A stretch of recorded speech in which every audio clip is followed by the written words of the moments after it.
Dear students of BSc final year, first of all, I welcome you all as you are promoted to third year from second year.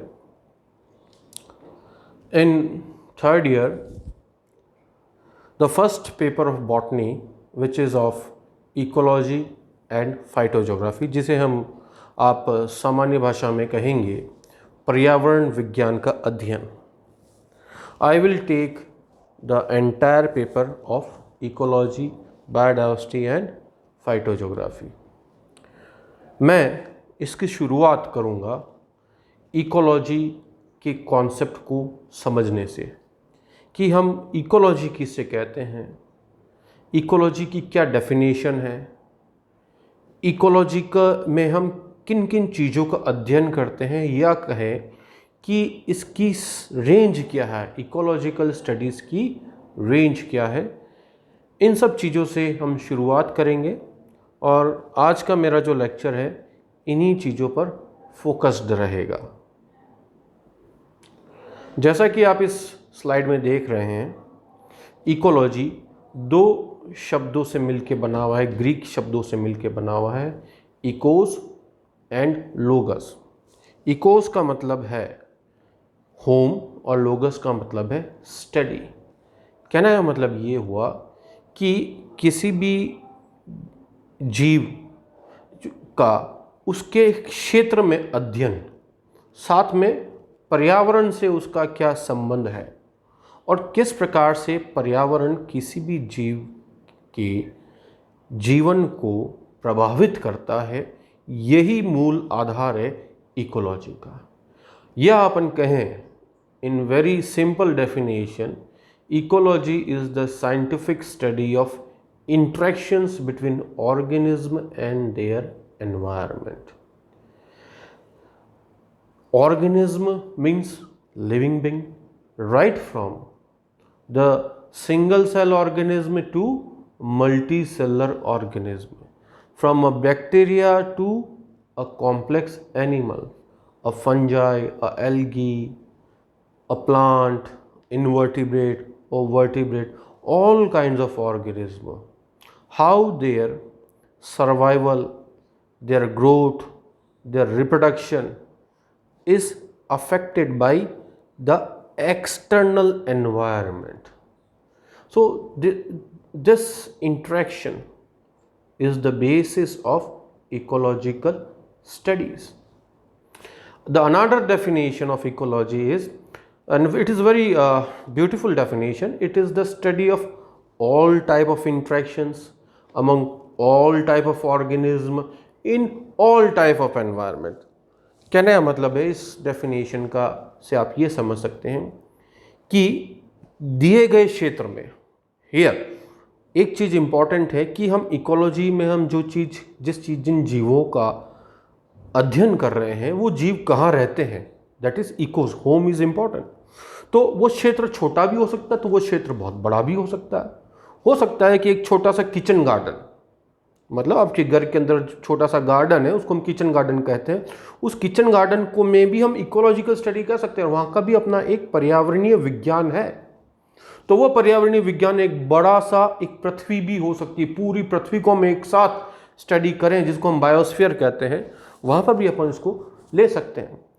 तो जैसे का मतलब है कि आपके एक किचन गार्डन है, तो उस किचन गार्डन के अंदर आपने सब्जियां बो रखी है, उसमें घास हो सकते हैं, उसमें फूल वाले पेड़ हो सकते हैं, बड़े या छोटे पेड़ पौधे हो सकते हैं. मिट्टी के अंदर कई प्रकार के जीव हो सकते हैं, जीवाणु हो सकते हैं, बैक्टीरियाज हो सकते हैं, फंगस हो सकते हैं, इन्वर्टिब्रेट केंचुए हो सकते हैं.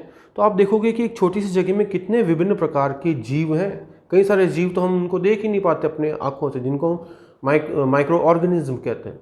तो वो आपस में एक दूसरे से निर्भर है. मान लिया घास है तो घास है तो घास पर हो सकता है कि एक फूल है तो फूल के ऊपर एक तितली हो सकती है, एक पेड़ है तो उस पर एक छोटा सा कोई कीट पतंगा हो सकता है, कोई चिड़िया हो सकती है, तो वो अपना उससे भोजन ग्रहण कर रही है. और कैसे बाहर का एनवायरनमेंट, मतलब उसके आसपास का वातावरण, मतलब वहाँ पे प्रकाश कितना है, वहाँ पर वायु में आर्द्रता कितनी है, पानी कितने मात्रा में अवेलेबल है, उसको क्या पर्याप्त मात्रा के अंदर लवण मीन्स न्यूट्रिएंट्स मिल रहे हैं नहीं मिल रहे हैं, भाई उसको सोडियम मिल रहा है, पोटेशियम मिल रहा है नहीं मिल रहा है, फॉस्फोरस मिल रहा है नहीं मिल रहा। तो ये सब चीज़ें, ये जो उसका बाहर का जो एनवायरनमेंट है, उस एनवायरनमेंट में सभी चीज़ आ गई। उसके एनवायरनमेंट में अजैविक वस्तुएं भी आएगी तो जैविक तत्व भी आएंगे। तो किसी भी जीव के बाह्य वातावरण, जिसको हम एक्सटर्नल एनवायरनमेंट कहते हैं, is composed of two main components, biotic components as well as abiotic components. तो वो किस तरीके से उनसे इंटरेक्ट कर रहा है, क्योंकि वह जीव बाह्य वातावरण को भी प्रभावित करेगा अपने द्वारा, या बाह्य वातावरण भी उसको प्रभावित करेगा।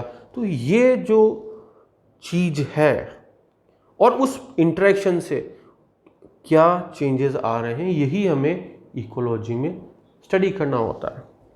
सो it is the study of interaction between biotic components and abiotic components of the nature.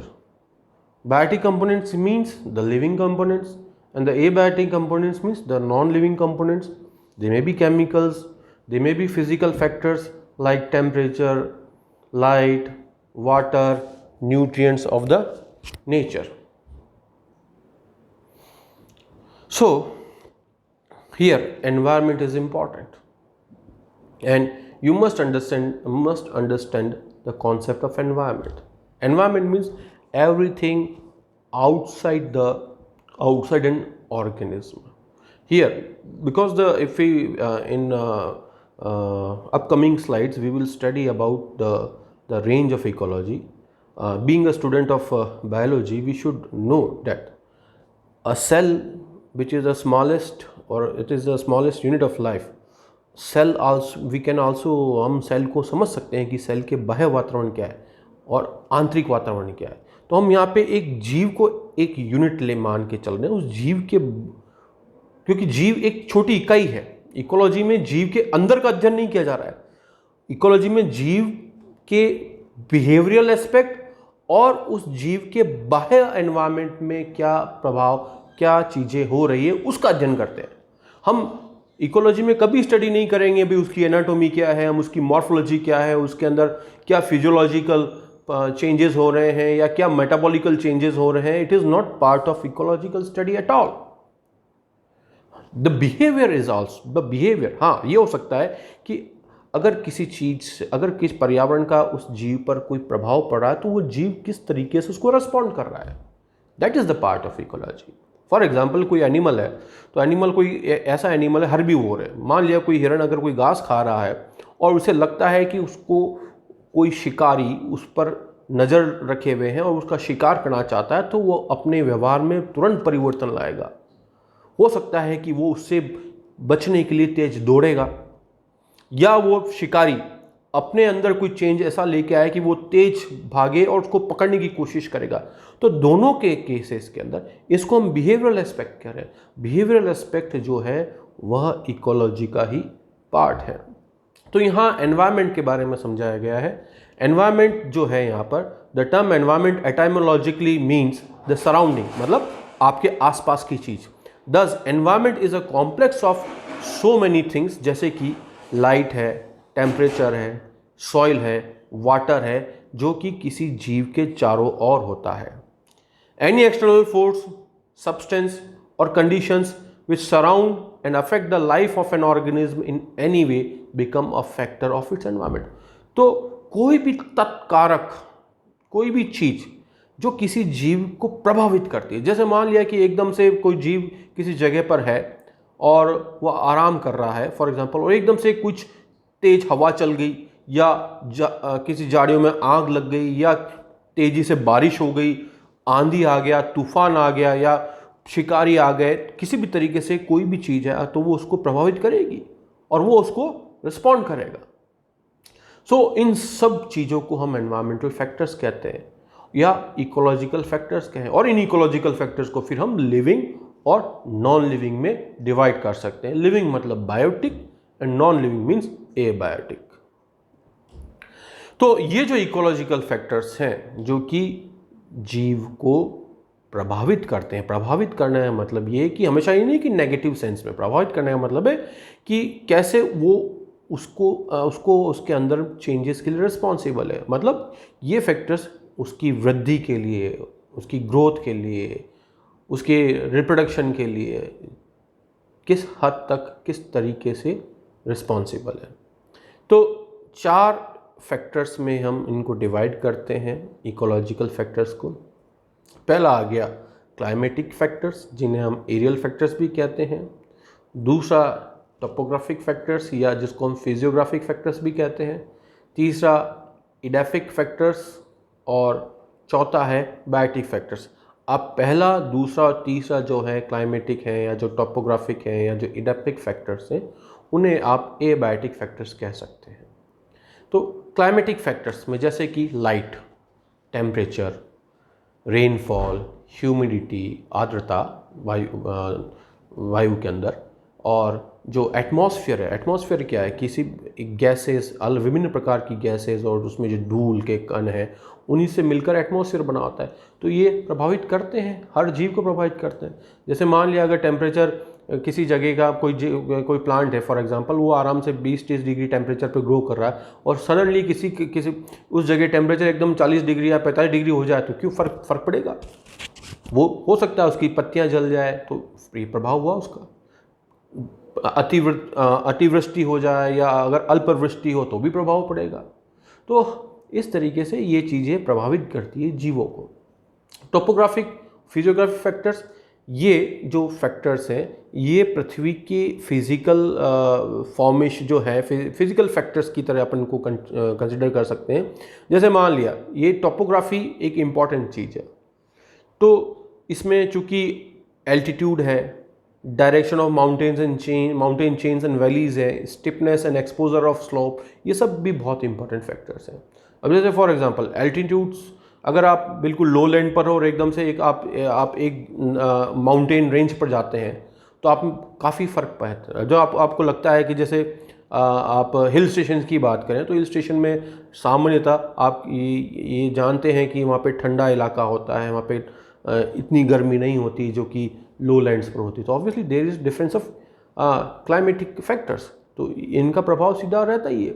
आप हायर एल्टीट्यूड्स पर आपको वेजिटेशन डिफरेंट मिलेगी, लो लैंड्स पर आपको वेजिटेशन डिफरेंट मिलेगी। क्यों? क्योंकि टोपोग्राफी के कारण क्लाइमेटिक फैक्टर्स भी वेरी करते हैं। अच्छा, direction of mountain chains and valleys, ये भी इंपॉर्टेंट है, क्योंकि जैसे मान लिया कि अगर किसी माउंटेन रेंज का डायरेक्शन है नॉर्थ टू साउथ है, कोई हो सकता है ईस्ट टू वेस्ट डायरेक्शन में हो, तो ईस्ट टू वेस्ट डायरेक्शन है तो उनके लिए उनको सनरेज एक डिफरेंट टाइप की इंटेंसिटी की मिलेगी, और जो साउथ टू वेस्ट डायरेक्शन में जो साउथ टू नॉर्थ डायरेक्शन की जो माउंटेन रेंजेस हैं, उनको सनलाइट की इंटेंसिटी डिफरेंट काइंड की मिलेगी। इसी का कारण क्या है कि जब जो विंड्स होती हैं, विंड्स का भी एक सेट पैटर्न होता है, उनका डायरेक्शन होता है।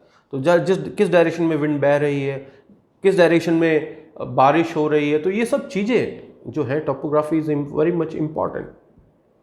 Adipic factor deals with the formation of soil, its physical and chemical properties and details of related aspect. Soil is very important. अगर हम बात करें इकोलॉजी की, या इकोलॉजी में ही अपन पढ़ेंगे इकोसिस्टम इकोलॉजी, तो इकोसिस्टम इकोलॉजी का बुनियाद, किसी भी इकोसिस्टम का जो बुनियाद है, बेस है, अब उसका बायोटिक कंपोनेंट की बात कर रहा हूँ मैं। हालांकि इकोसिस्टम में क्या है, बायोटिक कंपोनेंट और एबायोटिक कंपोनेंट दोनों से मिलकर के इकोसिस्टम का निर्माण होता है। तो जब हम बायोटिक कंपोनेंट की बात करें, तो हर कंपोनेंट, चाहे वो प्रोड्यूसर हो, चाहे वो कंज्यूमर हो, या फिर डीकम्पोजर, हर एक की अपनी इंपॉर्टेंस है। बट फिर भी जो प्रोड्यूसर्स हैं वो बहुत इंपॉर्टेंट हैं, क्योंकि प्रोड्यूसर क्या है, उस इकोसिस्टम के अंदर एनर्जी को उस फॉर्म में लेके आ रहे हैं ताकि दूसरे कंपोनेंट्स, खास करके डीकम्पोजर्स और ये जो आपके कंज्यूमर्स है, वो ले सकें। अगर एक भी कंपोनेंट प्रभावित होता है तो इकोसिस्टम कोलैप्स हो जाता है, या इकोसिस्टम खराब हो जाएगा, वो सर्वाइव नहीं कर पाएगा उस जगह का। तो और जब प्लांट्स की बात आती है, तो प्लांट्स मैक्सिमम न्यूट्रिएंट्स आपका जो ले रहे हैं, वो क्या लेंगे? देखो, न्यूट्रिएंट्स कहाँ से लेंगे? या तो वो वायुमंडल से लेंगे, दैट इज एटमॉस्फेयर से, या वो जलमंडल से लेंगे, दैट इज हाइड्रोस्फीयर, या फिर वो लेंगे आपके टेरेस्ट्रियल एरिया से, लिथोस्फीयर से लेंगे। तो सॉइल और लिथोस्फीयर का मेन पार्ट क्या है? सॉइल। सॉइल में विभिन्न प्रकार के न्यूट्रिएंट्स होते हैं, सोडियम होता है, पोटेशियम होता है, कैल्शियम होता है, जो नाइट्रोजन है वो भी आपको अमोनिया या नाइट्रेट के फॉर्म में सॉइल से ही मिलती है, सल्फेट है, फॉस्फेट है, कैल्शियम, मैग्नीशियम, ये तो विभिन्न मॉलिब्डेनम, सेलेनियम, कितने प्रकार के एलिमेंट्स हैं जो आपको सॉइल से मिलते हैं। तो इसलिए सॉइल की प्रॉपर्टी बहुत ज़रूरी है, खाद क्या उसकी केमिकल प्रॉपर्टी क्या है, पीएच क्या है, उसकी फिजिकल फॉर्म क्या है, तो ये सब भी इम्पॉर्टेंट है उस पर्टिकुलर ऑर्गेनिज्म के लिए है या इकोसिस्टम के लिए बात करें। जैसे बायोटिक फैक्टर्स, क्योंकि बायोटिक फैक्टर्स मीन्स सारे लिविंग कंपोनेंट्स, हर लिविंग ऐसा कोई भी इकोसिस्टम ऐसा नहीं होगा जहाँ पर एक particular organism, group of organism जिसको हम, जो एक जैसा दिखता हो, जिसको हम एक स्पीसीज कहेंगे। कभी भी स्पीसीज आइसोलेशन में नहीं रहते हैं, और स्पीसीज तो एक बहुत बड़ा एक कैटेगरी हो गई है ना। Species means individuals which belongs to same species share common gene pool. They freely interbreed in nature and produces viable fertile offspring. So if two individual organisms which can freely interbreed in nature and can produce viable and fertile offspring, means they are member of same species. Now species are found in small groups which are known as populations. Population means group of individuals of same kind, same type, same species. तो जहाँ तक biotic factor है, तो कभी हमेशा एक species के individuals दूसरे स्पीसीज के इंडिविजुअल से इंटरेक्ट करते हैं। अगर अपन मानव की, हम ह्यूमंस की बात करें, तो अब हम अपना भोजन किससे प्राप्त कर रहे हैं? ज़्यादातर हम कुछ कई सारी पॉपुलेशन जो होती है वो शाकाहारी भी हैं, तो कई मांसाहारी भी है। तो जब शाकाहारी जीवों की बात करें, ह्यूमंस की बात करें, तो वो क्या पेड़ पत्तों से ही अपना भोजन ग्रहण कर रहे हैं, फसलों से अपना भोजन बनाते हैं, करते हैं। तो अगर ये नहीं होंगी तो हम सर्वाइव ही नहीं कर पाएंगे। तो हमारा इंटरेक्शन है, तो हर जीव का एक दूसरे जीव से इंटरेक्शन होता है। तो इसलिए बायोटिक फैक्टर्स भी बहुत हद तक इम्पॉर्टेंट है। अब बात ये आती है कि इकोलॉजी एक बड़ा सब्जेक्ट है, ये कोई छोटा सब्जेक्ट नहीं है। जैसे कि हम जीव विज्ञान के अंदर, बायोलॉजी के अंदर they have different streams.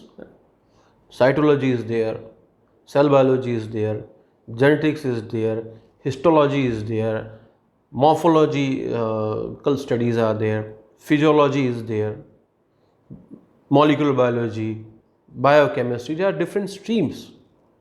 So just like these streams, ecology is also a stream of life sciences, but it is more broader as compared to the other streams. तो हम इस स्लाइड के माध्यम से ये समझने की कोशिश करेंगे कि इकोलॉजी में हम किन किन चीज़ों का अध्ययन करेंगे और कहाँ इसकी रेंज क्या है, इसकी सीमा क्या है। तो इसको समझने के लिए हम देखेंगे levels of organization of matter in universe, जिसका कि हम एक छोटा सा पार्ट है, जिसमें पृथ्वी भी उसका एक छोटा सा, बहुत छोटा सा एक पार्ट है। तो ये यूनिवर्स जो है वो किसका बना हुआ है? मैटर का, पदार्थ। और ये जो पदार्थ हैं ये अलग अलग तत्व के रूप में होते हैं। जो मैटर इज व्हाट?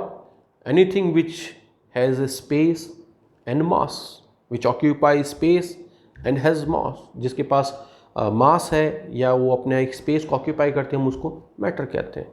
और इन्हीं पदार्थों से इस सृष्टि के अंदर सब चीज़ों का निर्माण हुआ है, चाहे वो जैविक तत्व हो चाहे अजैविक तत्व, सब इन्हीं पदार्थों से बने हैं। और इन पदार्थों को हम अलग अलग तत्व के रूप में जानते हैं, या जिनको हम एलिमेंट्स कहते हैं। जैसे कि आपने केमिस्ट्री में पढ़ा होगा, कई सारे 110 या उससे अधिक एलिमेंट्स पृथ्वी पर मौजूद हैं, है ना। जैसे कार्बन एक एलिमेंट है, हाइड्रोजन है, ऑक्सीजन है, नाइट्रोजन है, फास्फोरस है, सल्फर है। तो ये सब एलिमेंट्स हैं। तो इन एलिमेंट्स से सभी चीज़ों का निर्माण हुआ है। अब इसमें बात करें सबसे छोटा जो अगर लेवल ऑफ ऑर्गेनाइजेशन की बात करें मैटर की, तो सबसे मैटर का, पदार्थ का सबसे छोटा पार्टिकल, सबसे छोटा पार्ट जो है हम उसे एटम कहते हैं। हालांकि सब एटॉमिक पार्टिकल्स और सब एटॉमिक पार्टिकल्स में भी कई सारी चीज़ें आ गई हैं। एटम्स के अंदर जो सब पार्टिकल्स होते हैं, जैसे कि इलेक्ट्रॉन्स हैं, प्रोटॉन्स हैं, न्यूट्रॉन्स हैं, है ना। ये मिल करके एक एटम का निर्माण करते हैं। हो सकता है वो कार्बन एटम हो सकता है वो हाइड्रोजन का एटम हो सकता है वो ऑक्सीजन का हो या कि कोई और एटम हो। ये एटम्स मिल करके मॉलिक्यूल्स बनाते हैं। जैसे मान लिया कि 2 ऑक्सीजन एटम मिल करके बनाया ऑक्सीजन मॉलिक्यूल, या हो सकता है कि एक एटम तो हाइड्रोजन का है और एक और एटम है ऑक्सीजन का, तो 2 हाइड्रोजन का एटम और एक ऑक्सीजन का एटम ने मिलकर बना दिया H2O, तो H2O एक मॉलिक्यूल हो गया, हम उसे वाटर मॉलिक्यूल कह रहे हैं। तो ये मिलकर के क्या बनाते हैं, मॉलिक्यूल्स। पर हम चूंकि लाइफ साइंसेस की बात करेंगे तो हम इन मॉलिक्यूल्स को कहना चाहेंगे biomolecules. Now biomolecules, for example, there are 4 different kinds of biomolecules in living system: carbohydrates, proteins, lipids and nucleic acid। यही तो 4 बड़े बायोमोलिक्यूल्स हैं, चाहे वो एक छोटा सा बैक्टीरियल सेल हो, छोटा सा जीव हो, या अपने जैसा मानव जैसा कॉम्प्लेक्स एनिमल हो, सबके अंदर यही 4 प्रकार के बायोमोलिक्यूल्स होंगे। अब जैसे आप बात करो कार्बोहाइड्रेट है, तो कार्बोहाइड्रेट इज मॉलिक्यूल। अब इसके अंदर कौन कौन सा किन किन एटम्स का बना हुआ है, कार्बन एटम्स इसके अंदर है, हाइड्रोजन है, उसमें ऑक्सीजन एटम्स है। तो एटम से बड़ा हुआ बायोमोलिक्यूल्स। फिर विभिन्न प्रकार के जो बायोमोलिक्यूल्स हैं वो क्या बनाएंगे, एक कोशिका का निर्माण करेंगे। तो उस हायर ऑर्डर क्या आ गया, सेल्स। तो अब कोई भी सेल हो तो उस सेल के अंदर प्रोटीन भी होगा, उस सेल में न्यूक्लिक एसिड भी होगा, उस सेल के अंदर लिपिड्स भी होंगे और कार्बोहाइड्रेट्स भी होंगे। तो इन्होंने निर्माण किया सेल्स का। कई सारी सेल, एक प्रकार की सेल जिनका उद्गम सिमिलर, जिनका ओरिजिन सिमिलर टाइप है और जिनका शेप एक जैसा, जिनका फंक्शन सिमिलर हो, तो वो टिश्यूज़ का निर्माण करते हैं। और टिश्यूज़, कई सारे टिश्यूज़, अलग अलग प्रकार के टिश्यूज़ मिलकर के ऑर्गन का निर्माण करते हैं। ठीक है। अब जैसे बात करी बायोमोलिक्यूल्स की, तो बायोमोलिक्यूल्स की स्टडी के लिए हम साइंस में किस में स्टडी करेंगे, मॉलिक्यूलर बायोलॉजी में स्टडी करेंगे। मॉलिक्यूलर बायोलॉजी में हम क्या स्टडी करते हैं कि इन बायोमोलिक्यूल्स का फॉर्मेशन कैसे होता है, इन बायोमोलिक्यूल का स्ट्रक्चर क्या होता है, इन बायोमोलिक्यूल्स का फंक्शन क्या होता है, ये सब मॉलिक्यूलर बायोलॉजी में स्टडी किया जाता है। इसी तरह से जब हम बायोकेमिस्ट्री की बात करेंगे तो बायोकेमिस्ट्री के अंदर हम उन बायोमोलिक्यूल्स के फॉर्मेशन से या उन बायोमोलिक्यूल्स को जब तोड़ते हैं तो एनर्जी पर्सपेक्टिव उस पर देखा जाता है कि क्या एनर्जी के अंदर चेंजेस आ रहा है सेल के अंदर, तो वो सब बायोकेमिस्ट्री में स्टडी की जाती है। अगर हम सेल की स्टडी करेंगे तो सेल की स्टडी हम उसकी स्ट्रक्चर की स्टडी कर सकते हैं, फंक्शन की स्टडी कर सकते हैं, हम ये सेल बायोलॉजी में स्टडी करेंगे। टिश्यूज़ की जहाँ तक बात आती है तो हम स्टडी करेंगे हिस्टोलॉजी के अंदर, चाहे आप प्लांट टिश्यूज़ की बात करें, चाहे आप एनिमल टिश्यूज़ की बात करें। पर टिश्यू से हायर ऑर्डर क्या आएगा, ऑर्गन्स। अब जैसे फॉर एग्जांपल प्लांट्स है, तो प्लांट्स के अंदर लीफ एक ऑर्गन है, फ्लावर एक ऑर्गन है, शूट एक ऑर्गन है, रूट एक ऑर्गन है। तो ये ऑर्गन किन किन टिश्यूज़ के बने हुए, अलग टिश्यूज़ के बने हुए। जैसे जाइलम टिश्यू हो गया, फ्लोएम टिश्यू हो गया, पेरेन्काइमेटस टिश्यू हो गया, इन टिश्यू से मिलकर बने हुए हैं। इस तरह से एनिमल्स में भी अलग अलग ऑर्गन्स हैं, बिल्कुल। स्टमक है, ब्रेन है, लीवर है, स्प्लिन है, किडनी है, तो दे आर डिफरेंट ऑर्गन्स। तो टिश्यूज और ऑर्गन्स की हम स्टडी क्या करेंगे, किस में करेंगे, ऑर्गन्स और उनके फंक्शन की स्टडी हम करते हैं फिजियोलॉजी के अंदर। और ऑर्गन से हायर ऑर्डर आएगा ऑर्गन सिस्टम्स, जैसे इसमें स्लाइड में नहीं है, तो ऑर्गन सिस्टम्स, ऑर्गन्स मिलके बनाते हैं ऑर्गन सिस्टम। जैसे for example digestive system, reproductive system, nervous system, circulatory system, skeleton system. तो ये अलग ऑर्गन सिस्टम्स हैं और ये ऑर्गन सिस्टम अलग ऑर्गन्स का बना है। जैसे डाइजेस्टिव सिस्टम है, उसमें ईसोफेगस, आपके स्टमक है, लिवर है, स्मॉल इंटेस्टाइन है, लार्ज इंटेस्टाइन है। तो ये सब मिलकर के आपके ऑर्गन सिस्टम बनाते हैं और ये ऑर्गन्स और ऑर्गन सिस्टम की स्टडी हम करते हैं फिजियोलॉजी के अंदर। और किसी भी, अब जैसे प्लांट की बात करें तो प्लांट के अंदर 2 ऑर्गन सिस्टम होंगे, एक तो हो गया शूट सिस्टम और एक हो गया रूट सिस्टम। शूट सिस्टम में क्या है, डिफरेंट ऑर्गन कौन से हो गए, एक तो स्टेम, एक हो गई फ्लावर, एक हो गई लीफ। और रूट सिस्टम में क्या हो गए, रूट और उसकी लेटरल ब्रांचेस। और ऑर्गन सिस्टम मिलकर के बनाते हैं एक ऑर्गेनिज्म, कंप्लीट ऑर्गेनिज्म। और ऑर्गेनिज्म का हायर ऑर्डर है फिर पॉपुलेशंस। पॉपुलेशन का हायर ऑर्डर है कम्युनिटी और कम्युनिटी का हायर ऑर्डर है इकोसिस्टम। जैसे हम बात करें, अब इकोलॉजी की रेंज आप नोट करें, ध्यान दीजिए, ऑर्गेनिज्म से स्टार्ट होकर के ऊपर तक जा रही है। जैसे ऑर्गेनिज्म क्या है, एक पूरा जीव। और ऑर्गेनिज्म की स्टडी हम करते हैं ऑर्गेनिज्मल इकोलॉजी में। और ऑर्गेनिज्म इकोलॉजी को हम साधारण भाषा में बिहेवियरल इकोलॉजी भी कहते हैं। और बिहेवियरल इकोलॉजी में हम उस ऑर्गेनिज्म के, उस जीव के व्यवहार का अध्ययन करते हैं।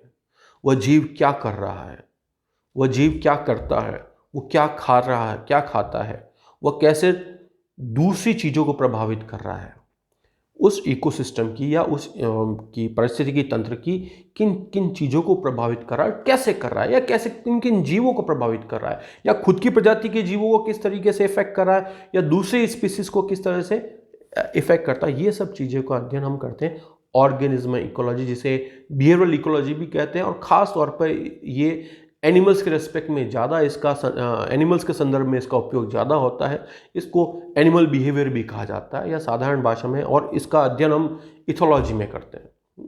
तो एनिमल बिहेवियर में कई सारी चीज़ें आती हैं, बहुत ही कॉम्प्लेक्स। तो ऑर्गेनिज्म की स्टडी कर रहे हैं, it means organism ecology. Organism से फिर ज़्यादा जस्ट ऊपर का जो लेवल आता है वो होता है population. The higher order of organism is population. Population की स्टडी हम करेंगे तो उसे हम कहेंगे population ecology. Now, what is population? Population is a group of individuals living in a closed area, in a common area, sharing common gene pool, and affected by more or less similar type of environmental conditions. And each individual has easy access to reproduce or to mate with the other individual of the same population.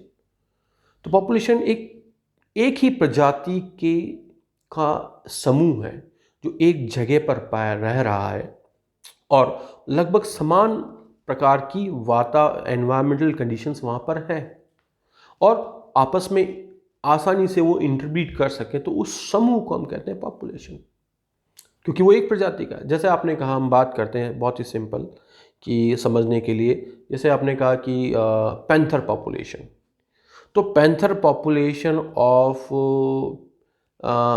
एक सीता माता wild life sanctuary ले ली, हो सकता है उसके अंदर 10 या 20 panther हो, पर उस पूरी वाइल्ड लाइफ सेंचुरी एक एरिया है, उसके अंदर 20 पैंथर है, तो वो एक पैंथर की पॉपुलेशन कहलाएगी। अब आप आसानी, उनका एनवायरनमेंट सिमिलर है, सीता माता में मोर और लेस समान प्रकार के एनवायरमेंटल कंडीशंस हैं, और वो आसानी से एक दूसरे से इंटरब्रीड भी कर सकते हैं। बट एक मैं ये कहूँ कि पैंथर पॉपुलेशन ऑफ हिमालय, तो वो भी वहाँ पे भी हिमालय में भी रहने वाला जो पैंथर है वो भी एक पॉपुलेशन है, बट ओवरऑल सब एक ही स्पीसीज है। तो स्पीसीज जो है वो उनके छोटे छोटे समूह में इंडिविजुअल्स उपस्थित हो सकते हैं अलग जगह में। तो ये चीज़ें आपको थोड़ा ध्यान में रखनी है कि स्पीसीज और पॉपुलेशन का जो गैप है उसको आपको समझना होगा। तो पॉपुलेशन इकोलॉजी में हम पॉपुलेशन पे फोकस करते हैं, उस छोटे समूह पे फोकस करते हैं, उसमें हम पॉपुलेशन की कैरेक्टरिस्टिक्स का अध्ययन करते हैं, जैसे कि पॉपुलेशन की साइज क्या है, घनत्व क्या है, डेंसिटी क्या है, पॉपुलेशन की साइज को कौन कौन से कारक प्रभावित करते हैं, मतलब उसकी साइज आने वाले समय में बढ़ेगी घटेगी, मतलब रिप्रोडक्शन रेट, मॉर्टेलिटी अधिक होगी या नेटलिटी अधिक होगी। पॉपुलेशन की एज स्ट्रक्चर के बारे में हम अध्ययन कर सकते हैं, पॉपुलेशन की डेमोग्राफिक फीचर्स के बारे में अध्ययन किया जाता है, पॉपुलेशन की विभिन्न प्रकार की जो लाइफ स्ट्रेटजीज हैं उनका अध्ययन इसमें हम पॉपुलेशन में करते हैं, सर्वाइवरशिप कर्व का अध्ययन किया जाता है, पॉपुलेशन का ग्रोथ मॉडल किस प्रकार का है, ये सब चीज़ें हम पॉपुलेशन इकोलॉजी के अंदर हम स्टडी करेंगे। फिर उसके बाद नेक्स्ट हायर ऑर्डर आता है कम्युनिटी इकोलॉजी। कम्युनिटी मतलब किसी क्षेत्र की कम्युनिटी का मतलब कि उस क्षेत्र में समस्त जो जीव पाए जाते हैं या किसी दिए गए क्षेत्र का समस्त जैविक घटक उस क्षेत्र की कम्युनिटी कहलाती है। जैसे मान लिया कि सीता माता वाइल्ड लाइफ सेंचुरी की कम्युनिटी, हम सिर्फ कम्युनिटी की बात करें तो उस क्षेत्र में पाए जाने वाली सारे जीव उस क्षेत्र की कम्युनिटी कहलाएंगे। फर्दर हम आगे स्पेसिफाई कर सकते हैं भाई प्लांट कम्युनिटी मतलब हम सिर्फ प्लांट की बात करेंगे, एनिमल कम्युनिटी मतलब हम सिर्फ एनिमल की बात करेंगे। तो जहाँ तक कम्युनिटी की बात है तो उस क्षेत्र के अंदर पाए जाने वाले जितने भी माइक्रोब्स हैं, जितने भी पेड़ पौधे हैं, जितने भी जीव जंतु हैं, जितने भी ये समस्त प्रकार के जो जीव हैं उनको हम कहते हैं कम्युनिटी।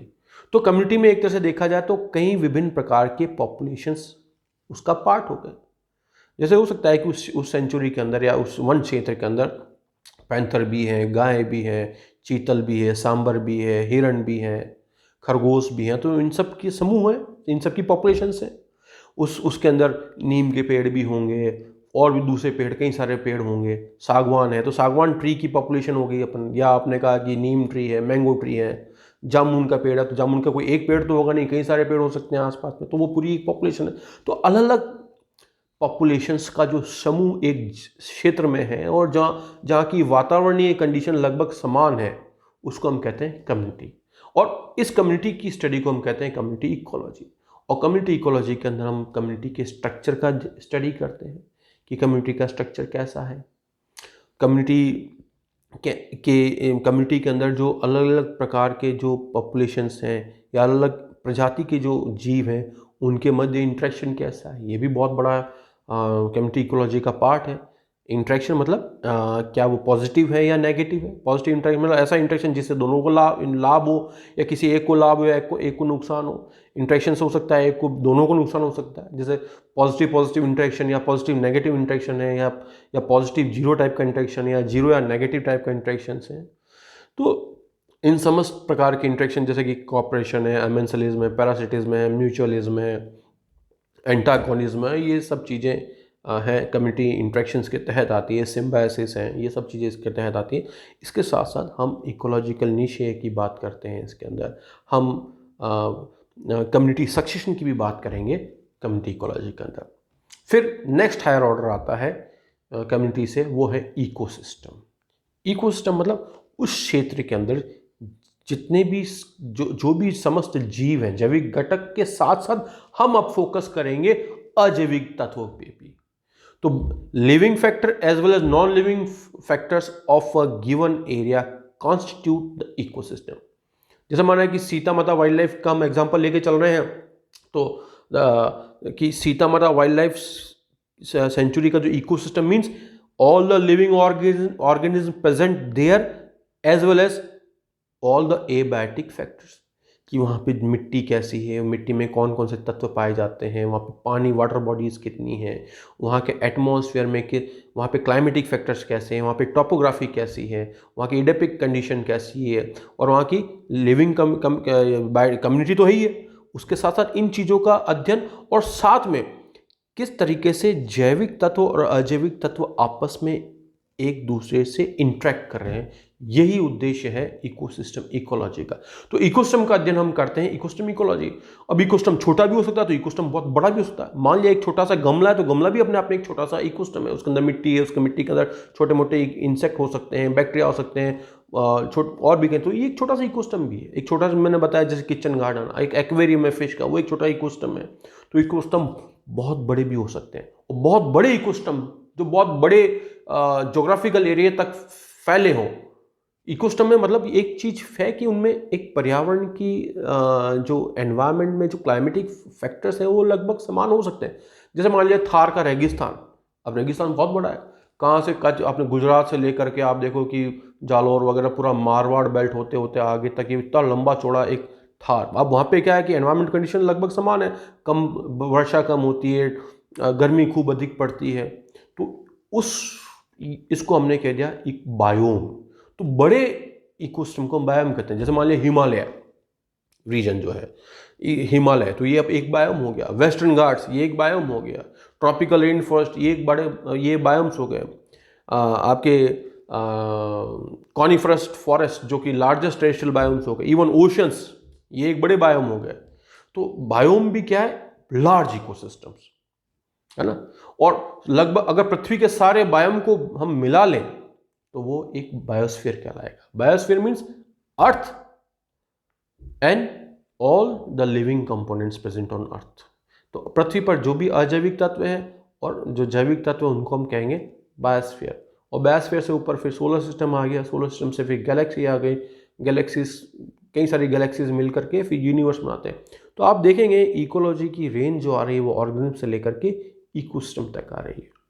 तो बेसिकली 4 आप ब्रांचेस कह दें या 4 मेजर पार्ट हो गए इकोलॉजी का। एक तो हो गया ऑर्गेनिज्म इकोलॉजी जो ऑर्गेनिज्म पे फोकस करेगी, जो उनके बिहेवियर पर फोकस करेगी। पॉपुलेशन इकोलॉजी जो पॉपुलेशंस की स्टडी करेगी। इनमें हम एबायोटिक फैक्टर्स पर ज़्यादा जोर नहीं देते हैं। पॉपुलेशन की साइज और जो भी है बताया मैंने आपको, डेंसिटी है, उनका डिस्पर्शन पैटर्न है, उनकी डेमोग्राफिक फीचर्स है, उनकी लाइफ स्ट्रेटजीज किस प्रकार हैं, उनके अंदर किस प्रकार के ग्रोथ पॉपुलेशन ग्रोथ मॉडल्स किस प्रकार से, मतलब किस प्रकार से उनकी ग्रोथ हो रही है। और कम्युनिटी इकोलॉजी में अलग अलग पॉपुलेशन जो हैं वो आपस में किस तरीके से इंटरेक्ट करती है। और इकोसिस्टम इकोलॉजी में समस्त जीव और जो अजैविक तत्व हैं उनका आपस में किस तरह से इंटरेक्शन है। तो आप देख सकते हैं कि इकोलॉजी की रेंज बहुत बड़ी है as compare to the other branches of science.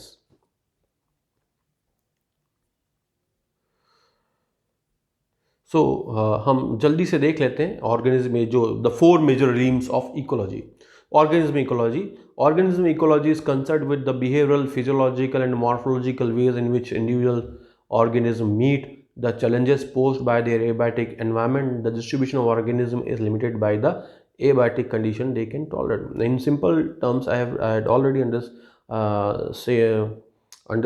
understand that means मैंने बताया है आपको कि ऑर्गेनिज्म इकोलॉजी एक ऑर्गेनिज्म पर फोकस करती है and it focus mainly on the behavioral aspect of the organism. In population ecology, the population is a group of individuals of same species living in a particular geographical area.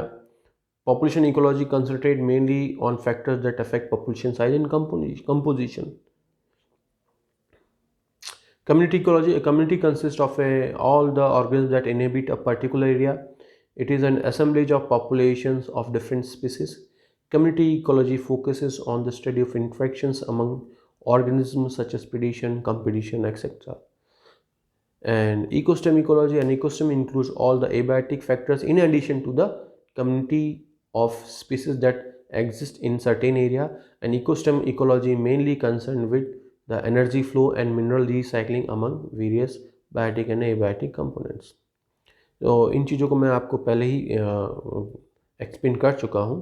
और जैसे ecosystem ecology को यहाँ diagram से भी समझाया गया है कि इकोसिस्टम के अंदर 2 बड़े कंपोनेंट्स हो गए, एक तो बायोटिक कंपोनेंट्स होगा और एक एबायोटिक कंपोनेंट्स होगा। तो बायोटिक कंपोनेंट्स को भी हम 3 मुख्य भागों में डिवाइड करेंगे, प्रोड्यूसर्स, कंज्यूमर्स और डिकम्पोजर्स। और एबायोटिक कंपोनेंट्स में भी हम 3 भागों में डिवाइड कर सकते हो, चाहे उनको एटमॉस्फेयर, लिथोस्फेयर और हाइड्रोस्फेयर में डिवाइड कर सकते हो। ठीक है, जलमंडल, थल मंडल, जो भी स्थल मंडल हो गया, और या आपका जो वायुमंडल हो गया। अब जो बायोटिक और एबायोटिक कंपोनेंट्स के बीच में इंटरेक्शन वो किस के माध्यम से हो रहा है, एक तो ऊर्जा का प्रभाव, एनर्जी फ्लो, और दूसरा जो न्यूट्रिएंट्स है वो किस तरीके से फ्लो करते हैं। और कोई भी इकोसिस्टम हो उसका ऊर्जा का जो मुख्य स्रोत है, जो main source of energy is always the sun. और प्रोड्यूसर्स जो कि हम ट्रांसफॉर्मर्स कहते हैं, energy transformer, producer means plants. पौधे क्या करेंगे, सूर्य की रोशनी को अपने भोजन के रूप में कन्वर्ट कर देंगे। मतलब सूर्य की जो ऊर्जा है उसको रासायनिक ऊर्जा में परिवर्तित करने का काम कर रहे हैं, या इसलिए हम उसको कह रहे हैं एनर्जी ट्रांसफॉर्मेशन।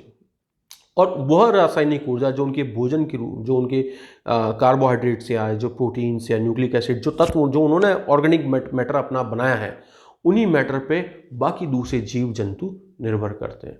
तो फूड चेन के माध्यम से ये ऊर्जा एक लेवल से, ट्रॉपिक लेवल से दूसरे ट्रॉपिक लेवल में जाती है।